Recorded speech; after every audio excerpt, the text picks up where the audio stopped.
All right, guys, what's going on? Hope everybody is having an awesome week so far. So, can you guys hear me loud and clear? Just want to make sure my mic is coming through.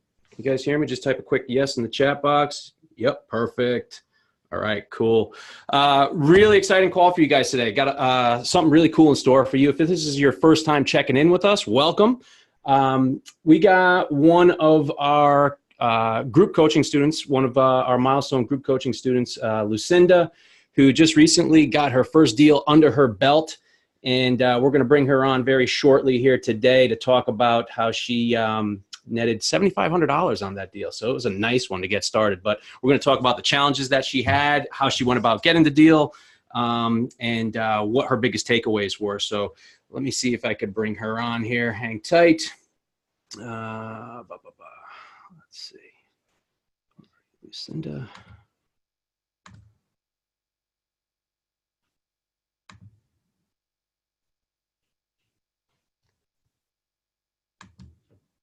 There you are. Let's see. Can you hear me, Lucinda? I can. How are you? Perfect. I'm doing great. Great to be on call today. Thanks for checking in. How's everything going? It's good. It's feeling a little bit more like Christmas because now I think we're going to have some pretty good snow coming in. We're in Colorado and the Rockies are going to get dumped on, which is always great. Yeah. And I'm looking out the window and it's just a cool wintry day. So. Nice. Very cool. So I want to get into this deal that you just recently did. But first, why don't you give us a little bit of a background on yourself, a little bit of a quick bio. Quick bio. Yeah. Most of my work experience has been in advertising marketing for radio and television. And I left that about 10 years ago. And to stay home with my children who were in high school, which is kind of a weird time, but I'm so glad that we had that opportunity. My husband was traveling a lot more and would taking them to and from all the activities and kind of being the support for them. And I'm finding out in hindsight, that's really such a critical time in life to be able to do that. Middle school and high school almost seem to be, I almost feel like it's equally, if not more important, because that's when they're really stumbling into things and don't know how to navigate out of it. Throughout that time, my daughter, we are involved with our high school and they do short-term missions trips and humanitarian work. And I had been asked to be the operations manager for a nonprofit where we do humanitarian work in India and in Rwanda. Very cool. And it was during that one of those trips, my daughter, when she was a junior in high school, had gone and she saw the face of child trafficking up close. She and her friends saw that it was child sex trafficking and they couldn't do a thing about it and it broke their hearts. So they came back and talked to the founder and I about, we've got to do something and how can we stop this? So long story short, we created what's now known as the Shift Freedom organization. And our goal is to empower our community because they found out it doesn't only happen in India, it happens in Colorado, it happens all across the United States. Okay. And it's our own local children. Oftentimes there's the misnomer that it's children being brought in internationally, which is horrible enough in and of itself. But it's our own local kids who are being targeted. So our goal with Shift Freedom is to educate adults as well as youth. And we work with high school students so they can help kind of warn their peers and also their younger siblings, because sometimes at that age, kids don't always want to hear another adult tell them what not to do. Gotcha. And you need that support. You need those relationships so they can see the forest for the trees sometimes, and someone else can be strong and say, I don't think you want to do that. I don't think you want to post that. And so Shift Freedom has now grown. We're into our 4th year. We have a large annual conference as well as we do monthly smaller community events. And we work with the FBI. We're now kind of creating a coalition with other nonprofits who work with both rescue, restoration, and healing, because we are finding survivors, which is awesome. But of course, it's much better if you can prevent it. So awesome. I do my work with that. And I'm using real estate to help pay my bills, because with the nonprofit, we haven't been strong enough where I can take a salary. Okay. So what brought you into real estate? What decided to make that? You know what? It's something that's just in the back of my mind for years. And my husband is very conservative. We're hugely blessed by his wisdom. And sometimes I think he's raining in my parade, but at the same time, in the long run, it's usually a good thing. And I wanted to get in real estate, didn't have a ton of money to buy and hold or fix and flip and anything. I'm not necessarily wanting to swing the hammer, but I want to get involved in the process. And then I started learning about wholesaling, of course, learning about your training, and decided to go ahead and jump in with your training. And I love how I rarely, frankly, am able to make the calls between juggling the many hats that I wear, but I love the fact that I can go back and plug into your training whenever it works for my schedule. Cool. I also like the examples that you do. I also like that it's kind of a one-stop area. Like many, probably, I have gone, I must admit, to an initial seminar, be it, Kiyosaki's or some of the other ones, and learned as of the second time. The first one's just pretty much to get you excited. The second time is to, they kind of didn't want it to be any farther behind with their, to closing it with the hard money. So long story short, we were finally able, and it was the 11th hour, man. I think I had 10-day inspection. And on day 9 at like 5:30 at night, I got the last investor in, and he's the one who took it. So, and we ended up having to renegotiate that price also. So I learned that don't ever give up. I did email blasts with my marketing. So send those out to your list of investors, send them out to other wholesalers in case they have other investors they can send it out to, again, sharing that profit. This was not an MLS deal. It was just purely a investor to investor deal. But I did go ahead and ask my agent if she knew of any investors who might want. It's kind of like spread the alarm. I have a short 7-day window of time to get this thing sold. So I was really letting everybody know about it. Massive action plan, never giving up, and hitting that up from any possible angle, putting as many lines out there in the water as possible to try and find that buyer. Exactly. Yeah. It turns out he was from Boulder, so he's an hour away. And he's like, this came across my desk a week ago. I figured it had been gone. I've been out of town. And I explained to him why it's now up again. And so he's the one who took it. Awesome. Congratulations. That's really, that's inspiring. And this is something that I talk about often is deals rarely will go through start to finish without a hiccup. There's always adversity and challenges that you're going to have to overcome.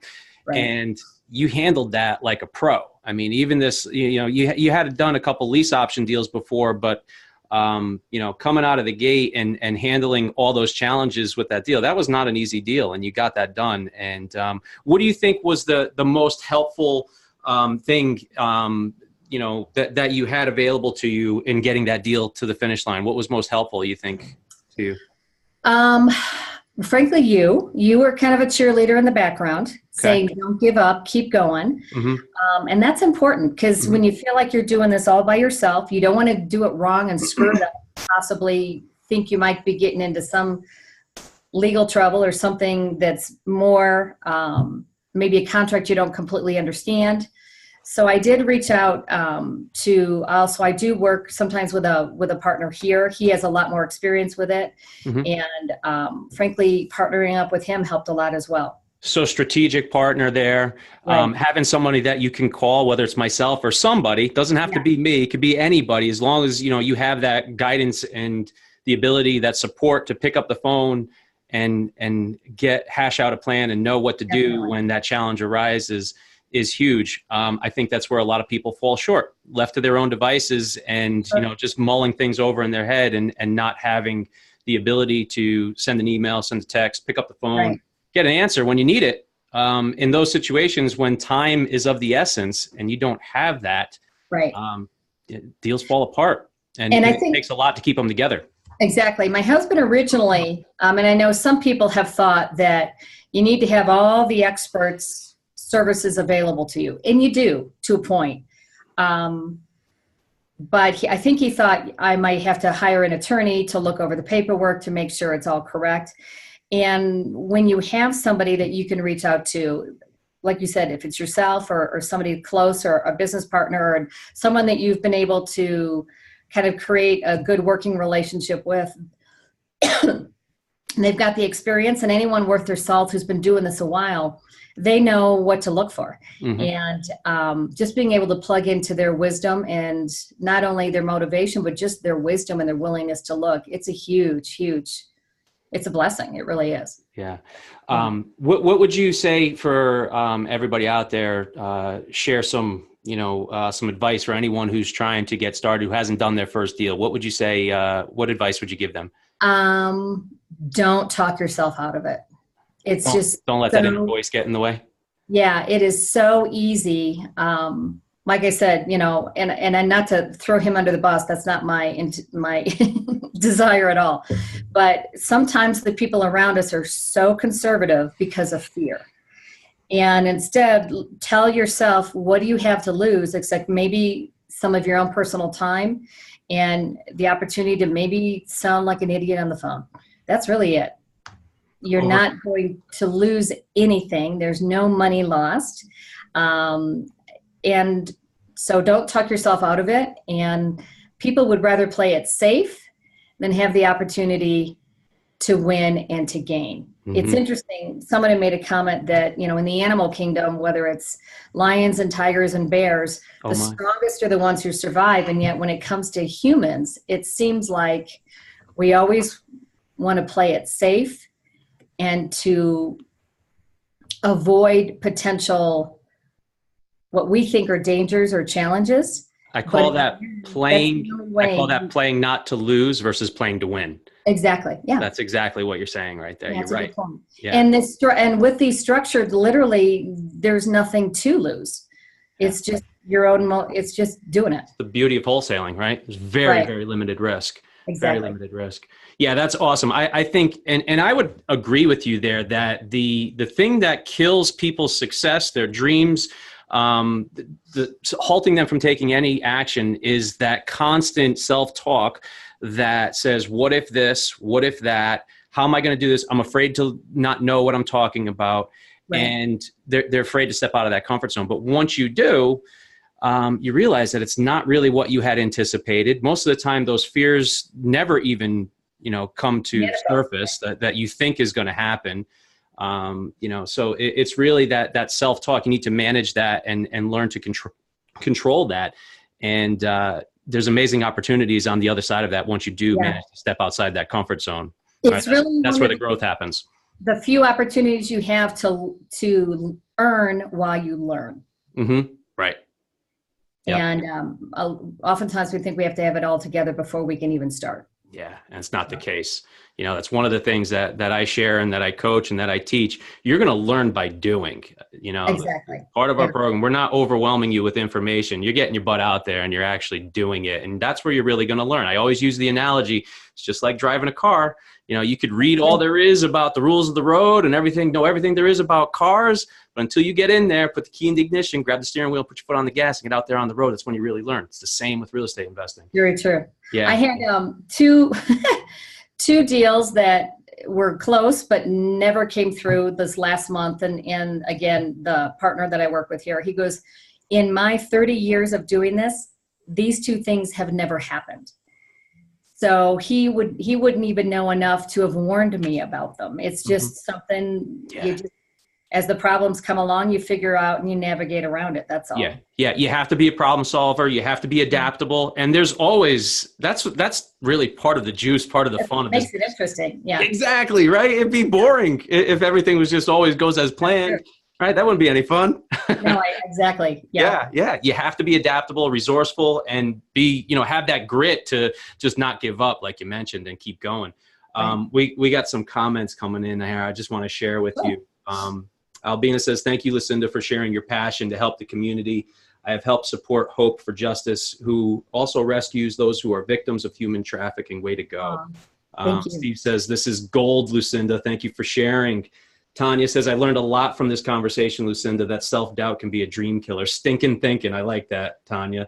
I get caught up in that myself. Learn by doing. That's where you learn the most. Be adaptable. That's it. So why don't we do this? Anybody who has any questions for Lucinda, type them in the chat box, and we'll get you guys some answers, or if it's a general question as well, I'll help you guys out what you need if you guys want to know anything more about this deal. Tell me about the actual, explain to everybody how the whole closing process went, because that seems like, if for somebody who's never gone through it, that seems like this whole mystery. Like, how do you get paid? How does the closing go? Yeah, that's a good point. We knew you will find out who the title company is once you actually have the contract, and it looks like it's indeed going to go through. And sometimes it's not until, a couple days beforehand that it actually, it's going through. But we just showed up at the title company. It was on the HUD statement. So my fee was built in. When I made the original offer, it was an assignable contract. And then, of course, so the person who bought it, then he went ahead and signed my paperwork very informally, just at the bottom between the original purchase agreement between me and the seller. Then he signed on the bottom that he was taking over that assignment.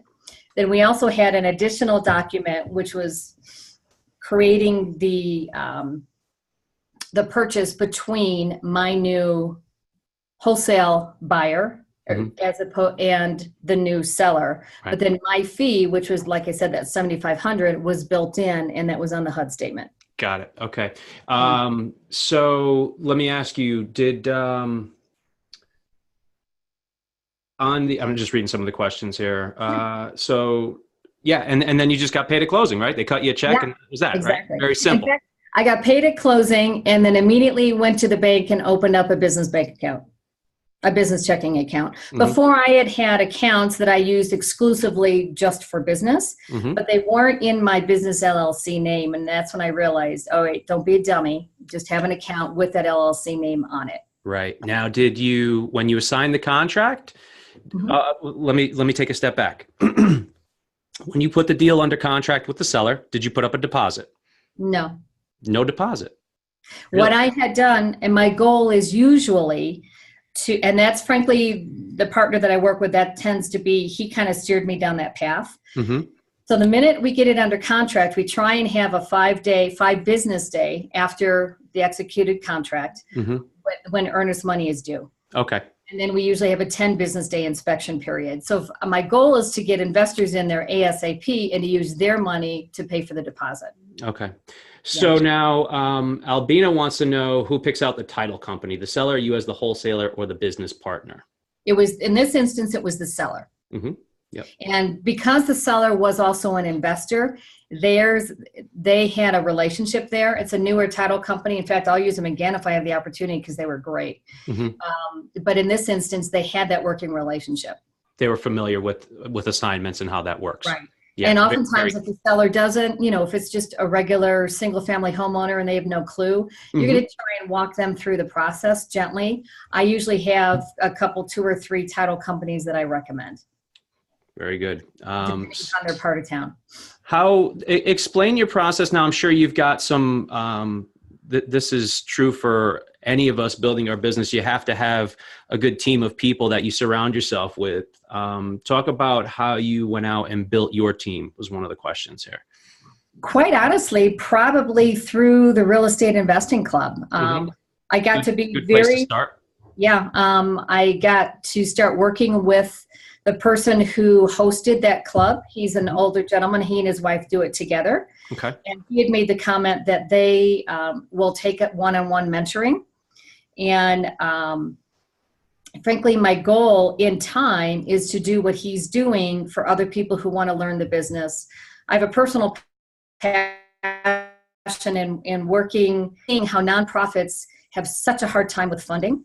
And so I have my personal real estate hat on, but then I also have my nonprofit real estate hat on. So if I ever come across a property that I think would be good for the nonprofit to somehow acquire and maybe use it for housing for survivors, I'm always having that eye open. So I want to have a network. And when I was talking with Mike, we decided to go ahead and work together. So he has a tremendous list of buyers, and he and I share. And then just in going through those meetings, I mean, the real estate agent that I talked with, and she's been very, very, very, a very big part of my daily activity, because many of my deals, many of the offers I make are through MLS. Right. I'll get, emails from her of between 30 to 60 days, 60 to 90, and then 90 to 120 days that are as is for sale. Basically nobody wants them if they're on the market that long. That's when it's a great opportunity for me to come in and really look at it and see. Right. That's a good strategy there. One of the things that I think I want to touch on that you do really well, that you've done really well, that I think has gotten you to this next level is I always talk about utilizing the resources that you have in the most efficient manner.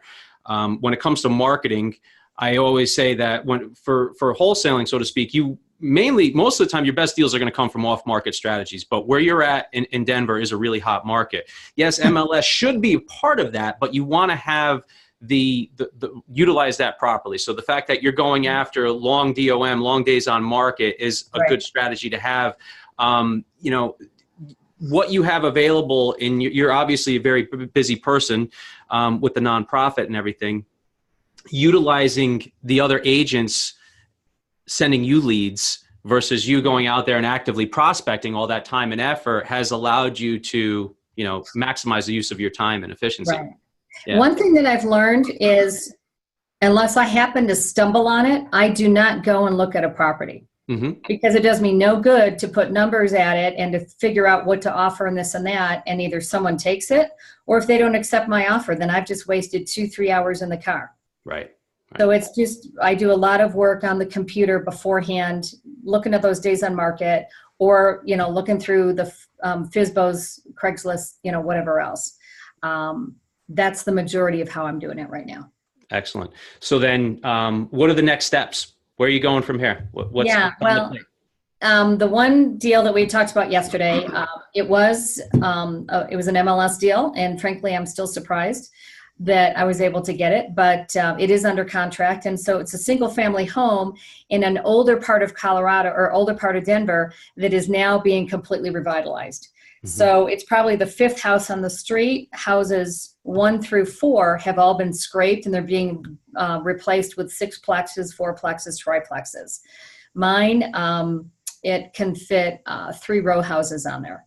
So I'm looking to wholesale that for, $300,000, give or take, but we have an ARV after repair retail value of between 1.3 and 1.5 million, depending upon how big they want to put it up there.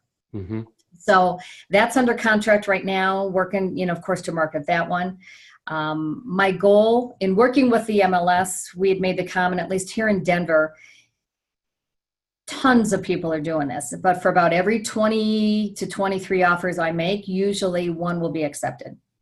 So there's 3 agents that I work with. So I kind of have my goal of, okay, the first couple hours of a morning, I'm going to come through, do my research, see what I can make offers on, show them to I'll email my 3 agents. They'll just shoot them out there. God bless technology, and you can sign contracts over your phone nowadays, and then they'll submit them, and then they're like, okay, so-and-so's under contract. Then I'll go see the property. Then I'll put my marketing piece together, and then I'll learn, like I just learned a lot about zoning that I didn't know before because of my current project. Mm-hmm. You touched on something very, went over it really quick, but your numbers, right? You already have an idea out of how many MLS offers that you make will generate 1 deal. So this is something that I say over and over again. The number of deals that you're going to do is going to come down to the number of leads you generate and the number of offers you make, right? If it's 1 deal, a signed written contract, executed cash closes 1 out of 25 or 30, it's just a matter of making those number of offers, knowing your KPIs, your key performance metrics, indicators, getting you to that next deal. Right? You just got to get the marketing out there, make those offers, and put those contracts together. And it's kind of a just a mathematical equation for me. And so, oh my God, 25 in a week, that sounds like a lot. Well, if it's 5 a day, then that's doable. Yeah. Or if I missed a day, or if I don't want to work on the weekend, that means it's 3 to 4 at least a day. And are you writing all the offers out? Are you writing contracts? Verbals, right? Just testing the water. So no, what I do is if it's through MLS, I'll just email my agent, tell her the numbers, and then she does it all. She writes it. Beautiful. She writes them and she submits them, and then they have it's a really good team. And I've told my agents, I'm not going to waste your time with taking me to see properties. I'm not going to waste your time doing anything. Just set me up on the automated, the DOMs, as is properties, and then I'll shoot it to you, and here's what it is. Then if it is an off-market property or a direct sale without going through an agent, and I ask her to do some research for me, then she and I have an agreement that, for whatever work she does, and once I get that property sold, I'm going to take care of her, because great. That's what I wanted to ask you. Yep. Yeah. How are you providing value to her in exchange? So you get these people doing that to you. Talk about how that process works, because a lot of times people won't do that right, and it doesn't work out, and they're like, oh, these agents don't want to work with me. So how did you get this to work in that manner? You know what? This is an agent, and not every agent is going to be doing this. I think I had originally called a couple of the, my problem is I know too many agents personally before I got into this. And I'm like, I can't literally choose one over the other because we're all good friends. So I just happened to run across, her name is Megan, originally at Starbucks. She overheard us. Frankly, we were having a meeting talking about the nonprofit and anti-trafficking. And it perked up her ears. And she was a friendly gal, and I like to chat. And we just started talking. And I said, I'm thinking of trying to do real estate to help fund the nonprofit. She goes, well, I'm an agent. Here's my number. And we just talked and developed a relationship. And so I literally said, you're going to be frustrated. We're going to get close to closing, and it's not going to happen because of something weird. I'm not going to budge on my numbers. You're going to want me to go more. And if anything, I'm going to try and negotiate it down even further once I get into the contract, because I have a very specific, now I know this. And she's like, that's okay. It's awesome. I want to do this. And so obviously when the deal closes, she gets her commission. But then if it's like the last property we talked about, the $7,500 one, I had her pull a few CMAs for me and things like that. So once I got my HUD statement, I just wrote her a check.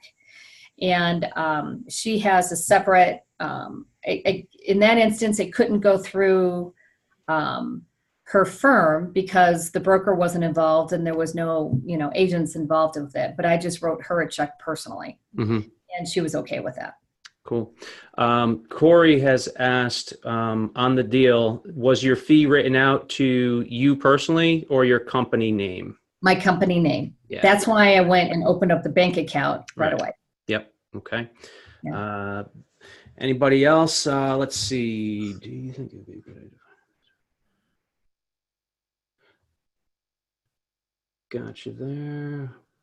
I think we answered this. Taquan asked, where do you go to find properties in your local area that are great deals? Have you went online to join other people's buyers list? Are you on other wholesalers buyers lists? I am, but I must admit,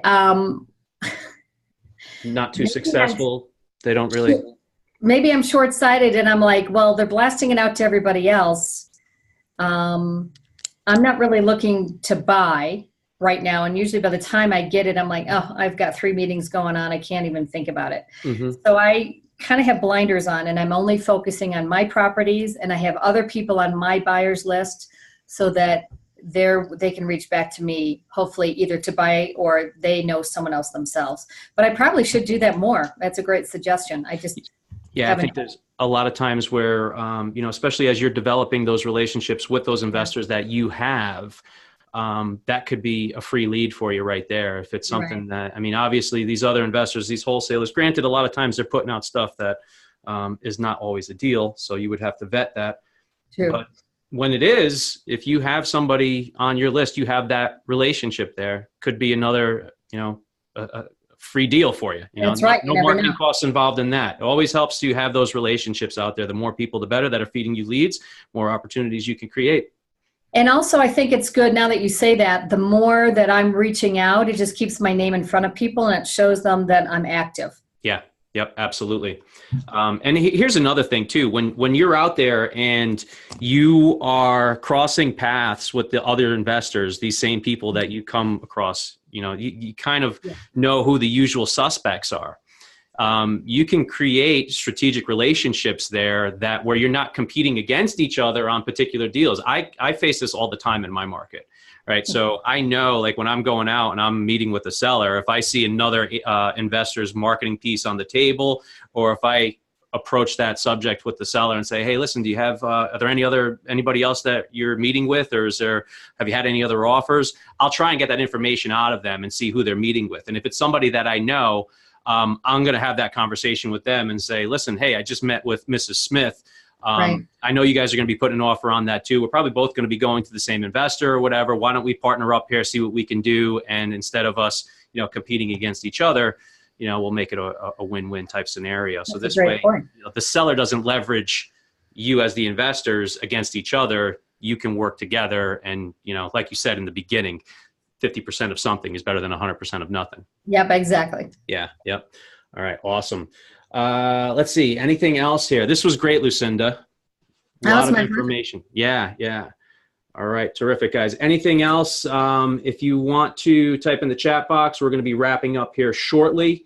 If you have yet to do your first deal and you want help with that, I have some spots available next week on my calendar. If you'd like to schedule a free strategy session with me, I could definitely help you out. On the call, we'll get you clarity. I'll figure out where you're at right now, where you want to go, and how we could best bridge that gap. And if I could help you get there, I will do my best. You can just go to joebarletta.com/go and select a time to talk. I have some availability next week. Let's see here. Anything else? Yep, I will put that link in the chat to Quan very shortly here.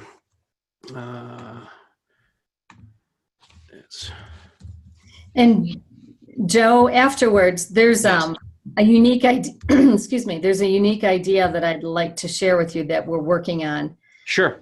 You want to talk about it on a call? We can get on a call. You want to send me a time? You want to get yeah, that'd be great. All right, perfect. Yeah.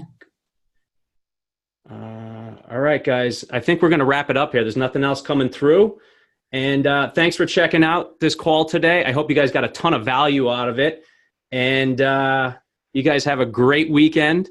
And thanks for checking this out. Lucinda, thanks so much. We'll talk to you soon. I'll send you an email after the call, okay? Sounds good. Keep on keeping on, everybody. All right. Thanks a lot. Talk to you guys soon.